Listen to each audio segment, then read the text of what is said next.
proud of the guys, proud of how hard they played, both sides. I mean, the reality is while I was technically picked to lead the blue team today, while there was oftentimes I looked over to my position group on the white team, but you got to be proud. You look at getting, I think, certainly not impressive offensive stats, but stats are what they are. We got the win.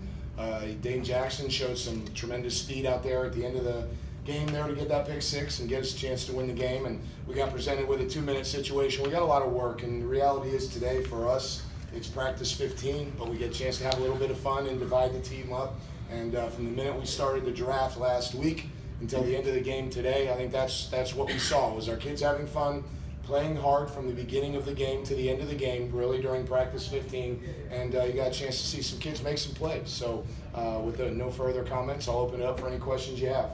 Of course, it goes by the coach's whistle on these sacks, but yes. your D-line guys, on both sides had 9.5 sacks. Yeah.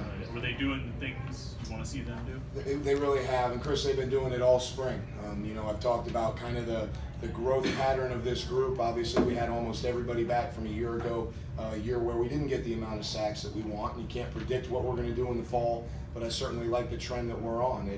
It took a year to get them in position to where now they know. You often hear me talk about taking calculated risks. They're really starting to learn how to do those and to fix it if that risk doesn't work. So proud of the progress they made, and I think that's what everybody got to see today in a live team action type of scrimmage. So I'm excited about where we're headed from here. Stain's interception, the kind of play that you expect a veteran guy to make when they've been going to the well a few times on those sidelines? Yeah, it's fun for a senior guy who's played a ton of football for us around here to go out there and make that kind of a play. But it is, and I think he kind of opened everybody's eyes when he turned the Jets on, because it looked like the guys in the white jerseys had angles on him, and he outran them. So that's fun to see, and maybe you'll see him do some more kick return, punt return after that touchdown here today. Tough to feel too bad as a defensive coach when it's 2 field goals each side and a defensive touchdown? Well, I told, it's funny how after the draft, and we still have full position meetings, the gold and the blue D-line come into the D-line room, and the gold D-lineman didn't quite know how to act. I go, guys, relax. We're still on the same team. The good news there with that is that they're hyper-competitive right now in everything that they do. And I think that's a big deal, especially going into the offseason. There's a little bit of a chip on their shoulder. And I'm talking about team-wide. And you're exactly right. I told them at that point, I said, fellas, listen, obviously I'd like the blue team to win because that's what I've been assigned to. But the reality is I'd be happy with and I think I said something along the lines of a 3-0 win or something like that. And that's what happened today. As a defensive coach, I'm excited about where we are. And I think when you split the team up like this and you have a draft, and what you see is that we've got some defensive depth. And to have some success on the defensive line, you need, and I've said this since I walked in the door, anywhere from 8 to 10 kids that you feel can play winning football at this level. And I think you look at it today and you feel like we have that. Weaver sort of getting around the edge every time, pretty much, no matter what side he was on. Is that sort of what he's just been doing all spring, and why the guys have spoken so highly of him? Yeah, that's part of it, and he's made a lot of plays with awareness.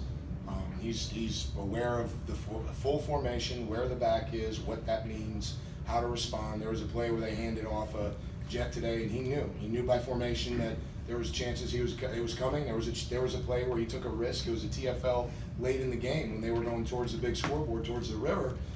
So yes, it's certainly his ability, but here's a kid who was pre-med and decided to change the business and kills it in school. He's a machine. I wouldn't be shocked if right now he's already showered out of here and going somewhere to either spend time with friends or study, but he's just a machine, and athletically it shows up, and then certainly the way he responds. But when you talk about the draft and okay, where's our depth and who's important, one of the most critical ones when we knew the gold team had Dwayne Hendricks, that made 17 an enormous priority so that they didn't have both those guys on the field at the same time in a split-up scrimmage. That kind of tells you how much respect both those guys have from all their teammates. So you're probably looking forward to getting them both guys on the field at the same time when they count. I am. I really am. And I'm proud of Folston. He really did a nice job today. We weren't sure if he was going to be able to go because he's been fighting some soft tissue stuff.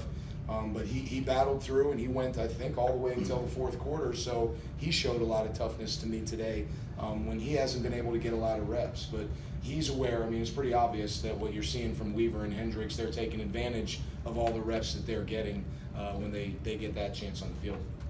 Coach, a lot of those sacks look like they're a result of coverage down the field. How did you feel about the play of your secondary overall? Thought they did a really nice job, and I'm really talking about both teams. You know, there was one series there where, you know, we had a pressure on and got out of position. It was over on Stocker's side, and he just got out of position and then kind of ducked his head on the tackle. But overall, we didn't cut anybody loose. There was a couple trick plays that none of you guys even realized were there, kind of attacking our coverage. That's a good thing, right? That nobody knew that they really happened. I mean, they're just playing with some awareness, some savvy. They're communicating extremely well. And you talk about, you know, our new defensive coaches with Coach Collins, Coach Sanders, and of course Coach Bates. I think they've really done a nice job of forcing these kids to communicate, and that's where you make sure you don't turn anybody loose. You know, and there was one other play where, you know, Bryson came down on a jet and didn't force it the way we want, but that secondary's playing well, and there's no question that leads to sacks, you know, as the quarterback is forced to hold the ball. With this being your second year with this D-line, Charlie, how much more of a sense of comfort or overall knowledge have you noticed from them these past few weeks? You know, it's interesting because we often meet as a D-line. We steal some extra meeting time during special teams meetings. Jimmy Medore was the primary D-lineman that got a lot of special teams meetings. So the rest of us met, and what we often did was we would pick a game, pull a game, I'd reorder it, but we'd look at games from last year and to see where we are even now compared to even some of the late games last year. But when you put on early games, you know, you put on the Syracuse game or some of those games early in the year when really this entire group was still together other than Allen, it's quite a jump that we've made. It's from a fundamental standpoint, a reaction and awareness. It's not even close. So it's hard to even put into words how far we've come. I just hope, like today, again, a unique setup with the draft and the team split, but I hope like today we continue to grow and it shows up on Saturdays in the fall. I think it has a chance to.